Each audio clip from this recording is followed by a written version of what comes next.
जज का note, social media पर पीटीआई के हामियों की जस्टिस अतहर मन अल्लाह पर तनकीद। इस्लामाबाद, सुप्रीम कोर्ट के जस्टिस अतहर मन अल्लाह का फैसला सामने आने के बाद तहरीक इंसाफ के हामी सोशल मीडिया अकाउंट से उन पर शदीद तनकीद कर रहे हैं। पंजाब और खैबर पख्तूनख्वा में इंतखाबात से मुताल्लिक अज खुद नोटिस केस में सुप्रीम कोर्ट के जस्टिस अतहर मन अल्लाह का तफसीली नोट जारी कर दिया गया। फैसले में कहा गया है कि अज खुद नोटिस 4/3 से मुस्तरद हुआ।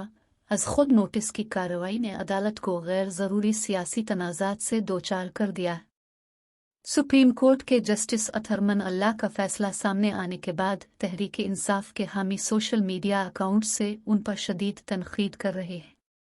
ख्याल रहे कि जब जस्टिस अतहर मन अल्लाह इस्लामाबाद हाई कोर्ट के चीफ जस्टिस थे तो उन्होंने खातून जज धमकी केस समेत दीगर मुकदमात में इमरान खान के हक में फैसले किए थे। इस वक्त इमरान खान ने कहा था कि वो जस्टिस अतहर मन अल्लाह का हर फैसला तस्लीम करेंगे।